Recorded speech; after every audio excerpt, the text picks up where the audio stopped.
Hi hello నమస్తే వాస్తవం టీవీకి స్వాగతం. నేను దండుల శ్రీనివాస్. మంత్రివర్గ విస్తరణ ఇవాళ రేపు ఎల్లుండి అనుకుంటూ ఏడాదిన్నర పూర్తి కావస్తున్న మొన్ననే 3వ తారీఖు, ఈ నెల 3వ తారీఖు, మొన్న గడిచిపోయిన 3వ తారీఖే ముహూర్తం ఉందంటూ మెయిన్ స్ట్రీమ్ మీడియా మొత్తం ఢిల్లీ లీక్లతోని వార్తలు రాసుకున్నాయి. ఇక ముహూర్తం ఖరారైపోయింది. మంత్రివర్గ విస్తరణ జరుగుతూ ఉంది. వీళ్ళకు మంత్రి పదవులు రానున్నాయని చెప్పుకొని వాళ్ళ ఫోటోలతో సహా మెయిన్ స్ట్రీమ్ మీడియా మొత్తంగా రాసినా చూపించినా కానీ ఢిల్లీ పెద్దలు మాత్రం ఇంకా కనుకరించడం లేదు. వాళ్ళ దగ్గరనే ఫైల్ పెండింగ్లో ఉన్నది. మంత్రివర్గ విస్తరణ ఇప్పట్లో జరిగేటట్లేదు. ఎంతెంత దూరం ఇంకెంత దూరం అన్నట్టుగానే ఆశావాహులు ఎదురు చూస్తూ ఉన్నారు. ఇంకనైనా మాకు మంత్రి పదవి వస్తుందేమో అని చెప్పేసి. అంటే ఈ మంత్రి పదవులకు సంబంధించి టోటల్గా లాస్ట్ మీటింగ్ అయితే పెట్టుకున్నారు మొన్న రీసెంట్లీగా. దానికి PCC chief Mahesh Kumar Goud, CM Meenakshi Natarajan, బట్టి విక్రమార్క, ఉత్తమ్ కుమార్ రెడ్డి, వీళ్ళందరూ కాంగ్రెస్ సీనియర్లు పెద్దలు అందరూ, పార్టీ పెద్దలు అందరూ కలిసి రాహుల్ గాంధీ, ఖర్గే సమక్షంలో మీటింగ్ పెట్టుకొని అందరి అభిప్రాయాలు తీసుకున్నారు. సామాజిక వర్గాలు, ఏ కులం ఇంకా మిగిలిపోయి ఉంది, ఎన్ని పదవులు ఉన్నాయి, మంత్రి పదవులు, ఏ కులానికి మనం ఇస్తే సామాజిక న్యాయం జరుగుతుందనే కోణంలో అందరి అభిప్రాయాలు తీసుకున్నారు. కానీ అధిష్టానం నిర్ణయాన్ని మాత్రం వెల్లడించలేదు, పంపించేశారు.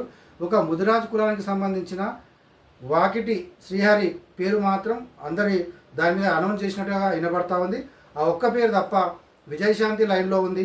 తర్వాత రాజగోపాల్ రెడ్డి ఉన్నాడు, కోమటిరెడ్డి రాజగోపాల్ రెడ్డి, వివేక్ ఉన్నాడు. వీళ్ళందరి పేర్లు కూడా నాకు వస్తుంది. ఎస్సీ సామాజిక వర్గం కింద వివేక్, రెడ్డి సామాజిక వర్గం కింద రాజగోపాల్ రెడ్డి, అక్కడ నిజామాబాద్ బోధన్ నుంచి సుదర్శన్ రెడ్డి, అక్కడ ఇబ్రహీంపట్నం ఎమ్మెల్యే మల్రెడ్డి రంగారెడ్డి, వీళ్ళందరూ కూడా నాకు వస్తుంది అని ఎవరిదాలు లెక్కలేసుకుంటూ కూర్చున్నారు తప్ప నిజంగా అధిష్టానం మనసులో ఏముంది, ఎవరికి ఇస్తారు, ఏ సామాజిక వర్గానికి న్యాయం జరుగుతుంది.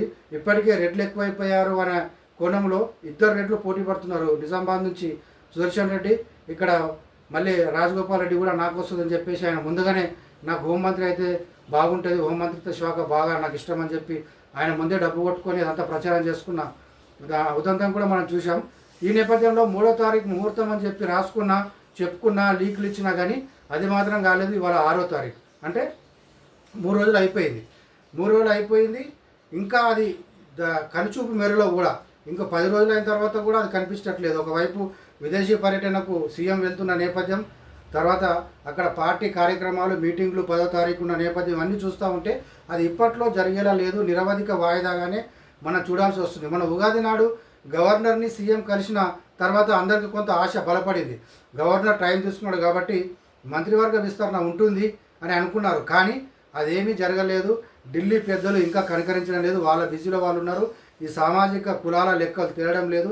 ఎవరికి ఇవ్వాలి ఏంది అనేది ఎవరి ఫోర్స్తోని వాళ్ళు ప్రయత్నాలు జరుగుతూ ఉంది. కాంగ్రెస్ పార్టీ అంటేనే, కాంగ్రెస్ ప్రభుత్వం అంటేనే ఒక ఇండిపెండెన్సీ, స్వాతంత్రం, ఎవరి ప్రయత్నాలు వాళ్ళు చేసుకుంటారు కాబట్టి సీఎం చెప్పినా, అక్కడ పీసీసీ చీఫ్ చెప్పినా, మీనాక్షి నటరాజన్ చెప్పినా వినే పరిస్థితి లేదు.